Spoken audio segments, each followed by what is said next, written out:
So great to have the opportunity to talk to you via Zoom. How are you? How have you been holding up and handling this pandemic craziness?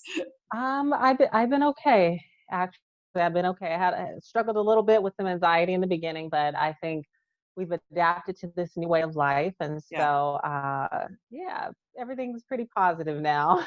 good, But good. things are going pretty good. Excellent, excellent. Well, I have to tell you something. I watched this movie, Gossamer Folds, and I want to congratulate you because not only did you do a really great job in this film, but it moved me so much. I just loved it. I love the story. I love what it had to say, and I wanted to ask you right off the bat, when you were offered this role, or even when you just heard about it, you must have been so excited because there are not a lot of opportunities for actors, for actresses, for people, black, trans. I mean, everything in there. It's a whole bundle for you. What was that? Yeah, What was your initial reaction to that? yeah. I think I can't even really say. I just know that it had been a long time since I had worked. It had been a few years, and so to get this script come across and this character was really, really major. And I just always dreamed that I would get to play, a woman in a small town. I always wanted to do a movie like The Color Purple. And so this Yeah. for me, this, my Whoopi Goldberg moment. And so it was beautiful from the moment that I, got that script. I was like, wow. And I think now, just looking back at this movie about 2 years ago, Yeah. I just think that wow, it showed me that things are possible and that dreams are real, and that there are people that want to hear our stories. Yes, I wanted to ask you that because clearly there's some similarities to the character and to you in real life. Tell me Yeah. about how much you did connect with it, and how hard was it sometimes to get through some of those scenes? No, I connected very much to it because, like you said, myself as a Black trans woman who grew up in the Midwest and kind of a small town actually, so much of that character really, really was my own story, and so for me, it drawing on that emotion. It wasn't always easy, but it was something that I was very familiar with because, Mm, my whole life I've dealt with so many different things. And so, getting to put it on screen. And I think that's why we talk about, giving trans actors the opportunity to play their own stories because, no one will ever be able to know what it's like yeah. to be a part of a community that is so hated, and so people just don't understand, and they don't want to understand. And so I think that it wasn't always easy, but I think that's the important thing about being an artist, is that you can be a vessel and help relay that to the people watching. Yeah, what I love so much about Gossamer too is, look, doesn't matter who we are, we all have our ups and downs. That's for sure. No one has a perfect life. That I can tell you 100%. But she's pretty optimistic given everything that she's going through, and her, and her. Listen, there's a character in the film who gets beaten up, because she's trans, and she has a trans friend that she can rely on and get together with. But there's also other people who accept her and who support her and stuff. And I just getting through stuff like that and relating to those themes in the movie. I think it's a really important message in this film. Yeah, for sure. And she is pretty optimistic, which I think I wasn't at all always as probably as much as she is, but Mhm. I think those breaking moments that you see of her, I've definitely had those moments. Those moments where it's just like you're strong, you're the strong person always. People always know you to be strong. They they say everything, they want you to do everything. They put these expectations on you because they just think you're so strong. And it's like you have those moments where you break. And so for me, I wish that I was maybe a little bit more positive like Gossamer, but I think in the end, I think we all have those moments Yeah. where it feels impossible. And I think that she's had a few of those moments, and in particular with the the scene about the name. You know what I mean? Yeah. Clearly she's been allowing this to happen because you don't want to hurt anyone's feelings. You don't want to make anyone feel bad. But then it's just, you get to that point where it's just like, I have to speak my truth. And Yeah. so, Yeah. yeah. You have some great co-stars in this film, but I really need to talk about your little buddy, Jackson Robert Scott, who is what, 10, 11, 12? Oh my goodness. Okay, first of all, I fell in love with him from like the get-go. He's so bright. It just comes across as such a bright kid. Tell me about the bonding, first of all, with the two of you and how that played out. Yeah, yeah. Well, I mean, he's such a great talent and a great spirit. I mean, as adults, I think that it's something we sometimes take for granted, special moments, and you don't feel it every day on set. But when Yeah. you have this 10-year-old kid come with all this energy and love and happiness and positivity, and so you're just like, okay, I'm gonna stop being a diva, and I'm gonna have fun. I'm happy, and so. Yeah. He's such a great person, and he was always so comfortable. It was like we were brother and sister, and Yeah. we got to spend a lot of time down in Louisiana together, and go on tours and eat beignets and eat fried foods, Yeah. and it was a lot of fun. He's a great talent. Yeah, and the character too. I mean, what's so special is, kids obviously behavior is learnt. I don't care what anybody says. It's not, we're not born with it, with our hatred or whatever. And he's just, in the beginning, he's just does what his dad says, who's a clear racist and everything. You know what I mean? So we've got that character happening. But in the end, when he meets her, they form this great bond. And what I love about it is that just kids are so innocent, and it drives me nuts to see what's going on in our world today, because they learn from their parents. It's again another really special message in this film.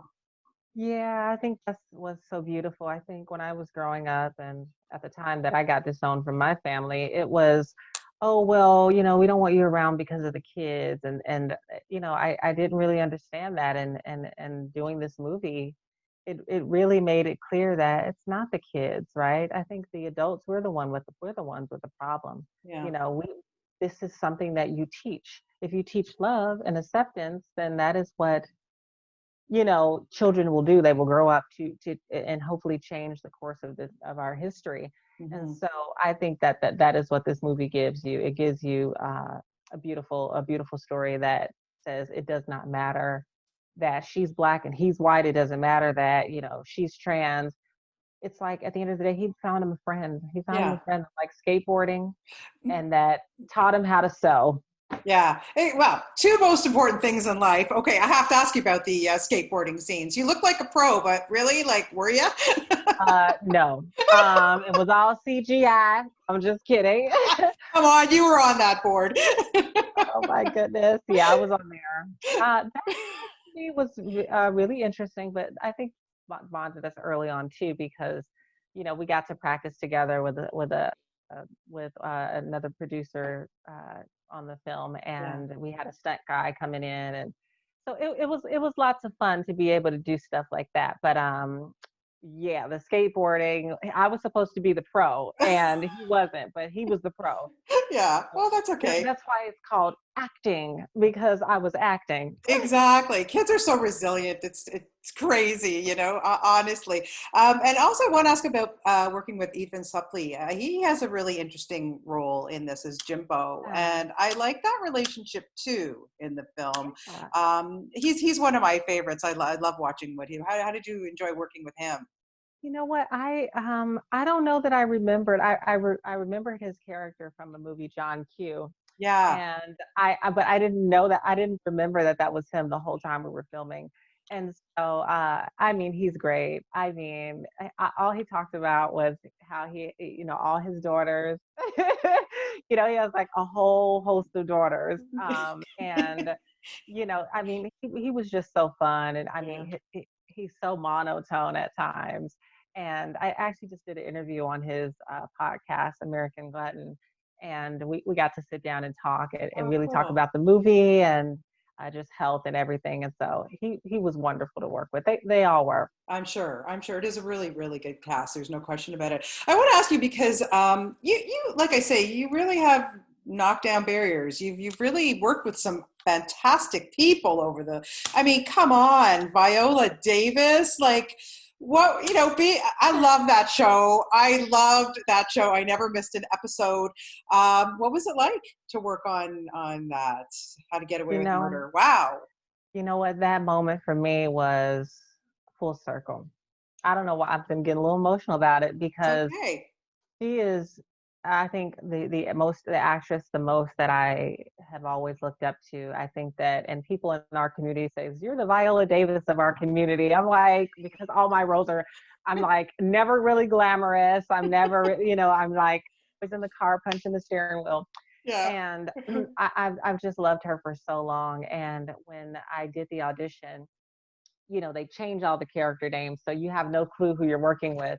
And I was like, there's no way I'm going to be working with her. Yeah. And when I see that she's playing my attorney, and that I see that we have dialogue, Oh, I mean, it was just I couldn't believe it. And she was the most wonderful person. yeah. A I master class, I would think. Like just, oh my God. Just to be in her presence, and to hear her talking in the way that she made me feel, even though I was just a guest star, she made me feel like I had been a part of the cast. I mean, she's talking to her husband, she's like, "Oh, Alexandra is here," and I'm like, Nice. she always made me feel included. Yeah. Oh God, I Yeah. just woo.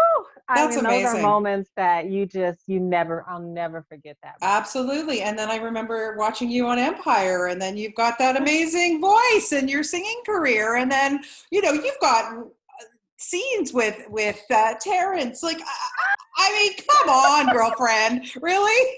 I know. I have to pinch myself, and there are days in this business where it feels like, oh my gosh, I'm not winning, or I'm not getting the opportunity I really want. But it's moments like today and hearing you bring that up that really reminds me I've been so fortunate, and there are people who have been in Los Angeles for 20 years Yeah. wanting to get a chance to be on television, even just a small part, and they've never gotten their chance.